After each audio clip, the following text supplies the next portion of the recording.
नाम भी क्लियर हो जाएंगे और जो शपथ ग्रहण समारोह का जो कार्यक्रम है वो भी शुरुआत कर दी जाएगी। लेकिन जिस तरीके से राजभवन के अंदर लोगों का जो तांता लगाया हुआ है, जो बीजेपी के जो लोग हैं वो लगातार राजभवन के अंदर आ जा रहे हैं, तो ये जरूर कहा जा सकता है कि कुछ समय जरूर लगेगा। लेकिन जिस तरीके से शपथ ग्रहण समारोह का जो समय दिया गया था कि 5:30 बजे शपथ ग्रहण समारोह का समय दिया गया था, ये माना जा रहा है कि शाम 6 से 6:30 बजे के आसपास ये शपथ ग्रहण समारोह किया जाएगा और 7 बजे के आसपास जो मंत्री बनेंगे उनके नामों की लिस्ट जो सामने आ जाएगी।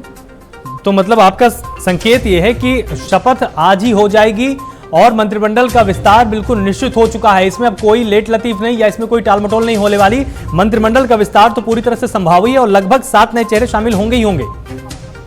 जी बिल्कुल, देखिए क्योंकि 7 नाम से भी आप बढ़ सकते हैं, 9 भी हो सकते हैं, 10 भी हो सकते हैं। लेकिन जो ये 7 नाम है इनमें कहीं ना कहीं समझ बना हुआ है कि इनमें से किसको कौन सा विभाग दिया जाए, किसको किस तरीके का विभाग दिया जाए, तो ये एक समझ बना हुआ है। लेकिन शपथ ग्रहण समारोह शाम 6 बजे के आसपास ही होना है क्योंकि 5:30 बजे का समय दिया गया था। लेकिन ये जरूर है कि आज शाम 6 बजे के आसपास ये शपथ ग्रहण समारोह किया जाएगा राजभवन में। बिल्कुल आशीष, लगातार आप इस पे अपनी नजर बनाकर रखिएगा और लगातार हमारे दर्शकों को अपडेट करते रहिएगा। नासिर, मैं आपके पास वापस आता हूं, आप पहले अपनी बात पूरी कीजिए, फिर उसके बाद राजीव जी मैं आपके पास आता हूं। आलोक जी देखिए, मैंने बस ये स्पष्ट किया, मैंने आपको बताया कि ये जो मंत्रिमंडल का जो सिलसिला चल रहा है, जहां तक भाजपा का सवाल है, अब बहुत देर हो चुकी है। मैं आपको बता दूं 4.5 महीने रह गए हैं और ना बजट है कुछ करने का, और सिर्फ ये बस दिखलावा है। जैसे हमारे राष्ट्रीय अध्यक्ष जी ने भी कहा, मैं आपको बता दूं बजट ऑलमोस्ट खत्म हो चुका है, कोई बजट नहीं है, कहां से कर पाएंगे कुछ, और अब समय खत्म हो गया है। अगर कुछ करना था तो कोविड से पहले ही इनको शुरुआत कर लेना चाहिए था, इनको अपना संकल्प पत्र देखना चाहिए था।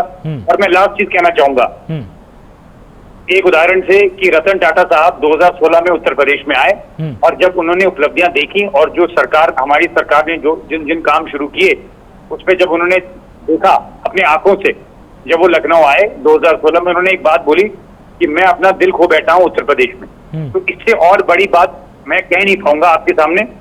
और जहां तक अमृता बहन का सवाल है, मेरा बड़ा सिंपल सा सवाल है, ठीक है, अगर आप कहती हैं कि हमने अपराधियों का शुरू में, आपका ये कहना है, मानना है कि हमने कुछ विधायक ऐसे थे जिनको हमने टिकट दी 2012 में, 13 में या 14 में, मगर 15, 16, 17 के बाद 17 में हमने उनका पूरे का पूरा लिस्ट जो लोग थे हमने सब हटा दिया। क्या वजह है कि आपने उनको टिकट दे दी? तो जनता ने जब हमको एक एग्जाम्पल दिया, हमको वोट दिया 2012 में और हमने 17 में अगर हमने कुछ गलतियां की, हमको उसको हम जनता ने हमें वर्डिक्ट दे दिया उसका, मगर आपने उसी झूठ के सहारे का, उन अपराधियों के सहारे का आपने आगे लेके सरकार बना के झूठा प्रॉमिस किया।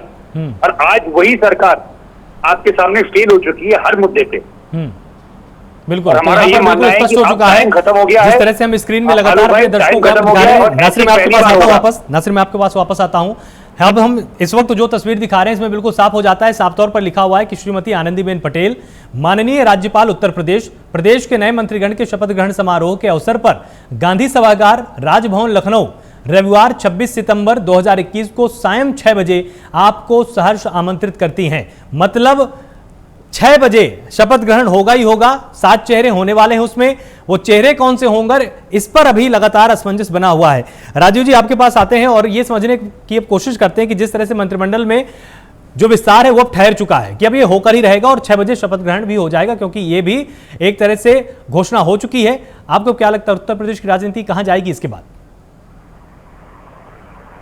देखिए, उत्तर प्रदेश की राजनीति जो अभी पिछले एक तरीके से आप मान के चलिए 4 साढ़े 4 साल में जो चल रहा है, ये